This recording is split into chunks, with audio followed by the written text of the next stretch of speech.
नमस्कार दोस्तों, जैसे हमने बात की थी देसी बीजों की और हाइब्रिड बीजों की, हाइब्रिडाइजेशन की।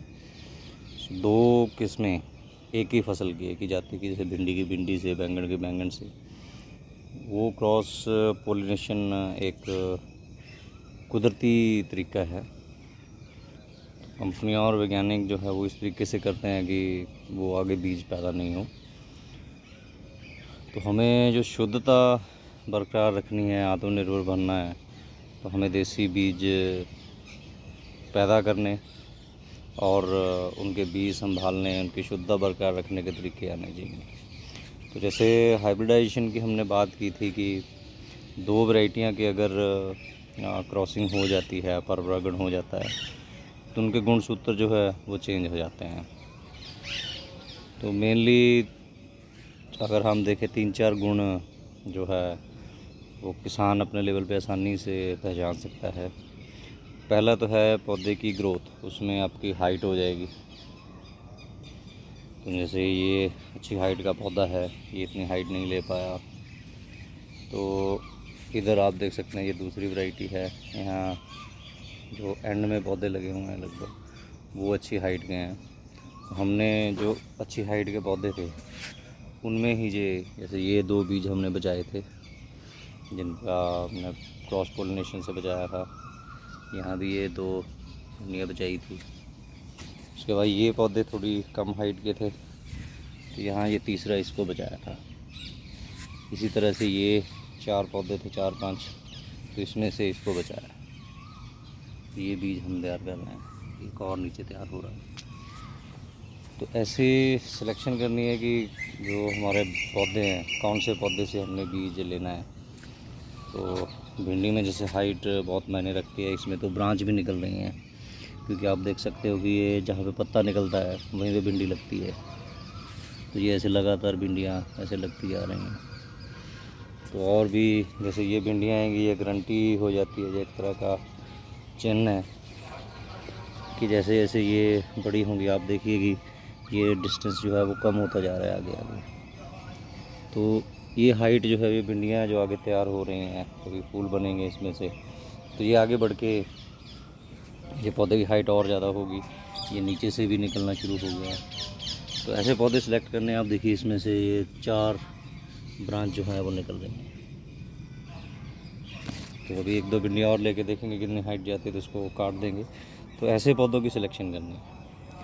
तो अगर आपने ये ध्यान नहीं रखा, कम हाइट वाले पौधे लेके उसका आगे बीज बढ़ाया, तो आगे जनरेशन में उसके पौधे कितने बड़े होंगे उसकी कोई गारंटी नहीं है। और अगर किसी और वैरायटी के साथ पॉलिनेशन हो जाए तो उसका जो है सब कुछ चेंज हो सकता है। तो पहला तो पौधे की ग्रोथ है, उसकी हाइट है, कितना फूड बियर करता है। सेकंड आप देख सकते हो कि इसकी जो शेप है,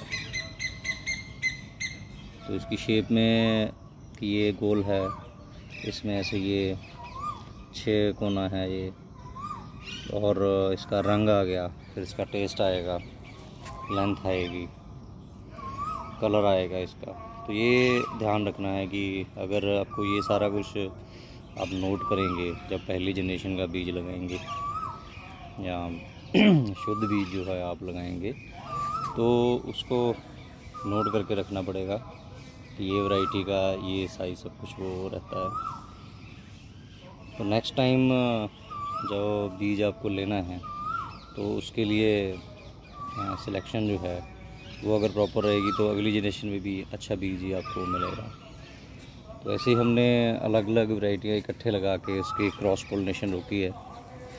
तो ये चीज़ें आपके साथ कोई धोखा नहीं हो कि आपकी जो है बीज साल दर साल लगातार कई साल तक चलता रहे। तो इसलिए आपको जो है क्रॉस पोलिनेशन का ध्यान रखना है।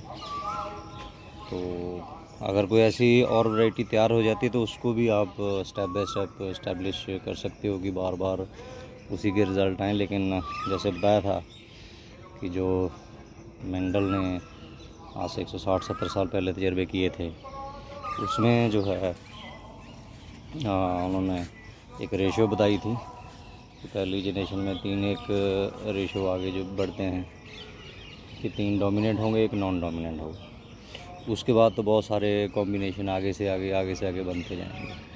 तो अगर क्रॉस पोलिनेशन नहीं हुई तो हो सकता है 2, 3, 4 सीज़न के बाद जो आपकी वैरायटी है, जो प्योर वैरायटी थी, उससे कोई अलग ही किस्म की वैरायटी आ जाए। क्योंकि बहुत सारे किसान बहुत कॉन्फिडेंट होते हैं कि क्रॉस पोलिनेशन जो है वो नहीं होगी।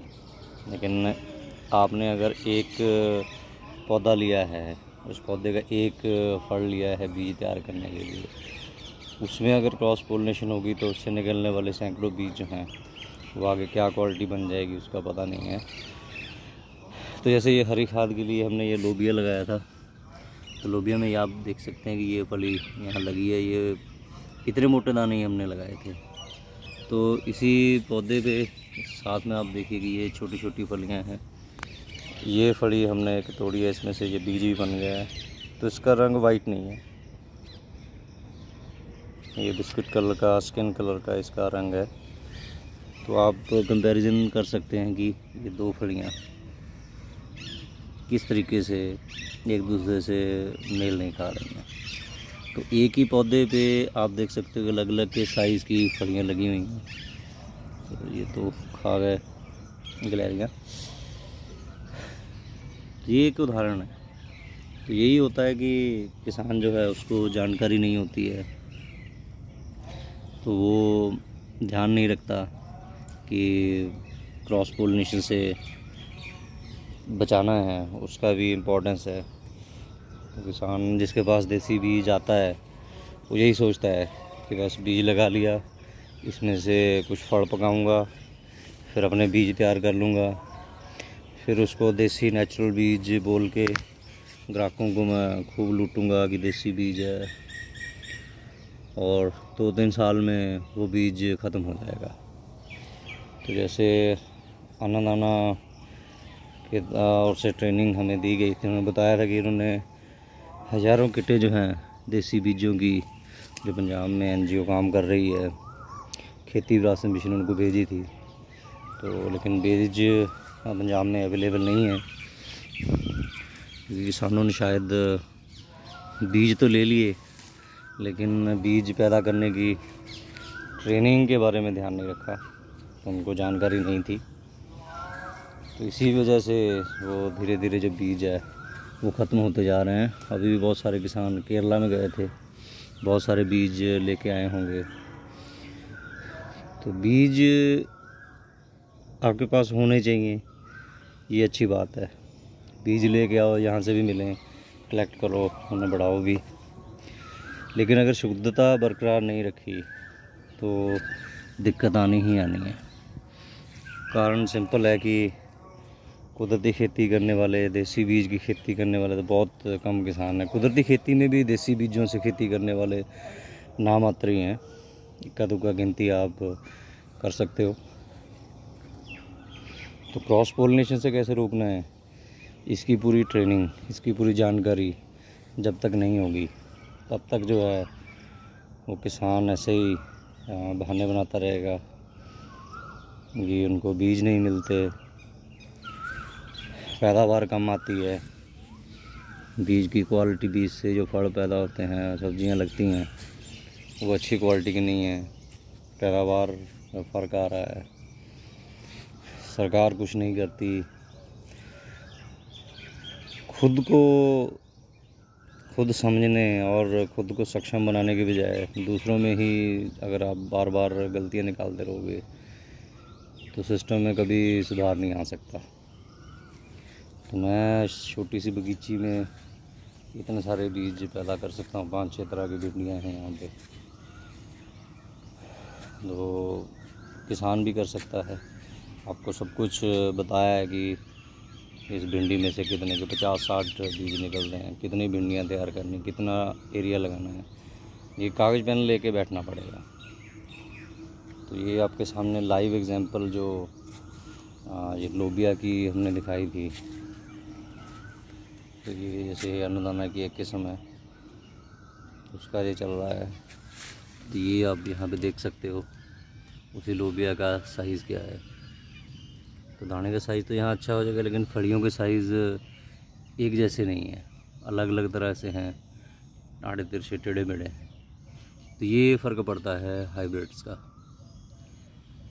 तो ये सिर्फ ये 2 कारणों से ये पौधे छोड़े थे कि एक तो आपको जानकारी दें, आँखों सामने दिखाएं कि क्या और कैसा असर हो सकता है हाइब्रिडाइजेशन का। तो जब तक ये हैं फलियों का भी हम कोई बीज नहीं रखेंगे, क्योंकि हो सकता है इनमें आपस में क्रॉसिंग हो जाए। तो अभी बारिश हो गई है, इनको काट के मिट्टी में मिला दिया जाएगा और अगली फसल की बिजाई करी जाएगी। तो अब जो है सीज़न ख़त्म हो गया, पहले वाला जो फरवरी मार्च की फसलें हैं वो लगभग ख़त्म है।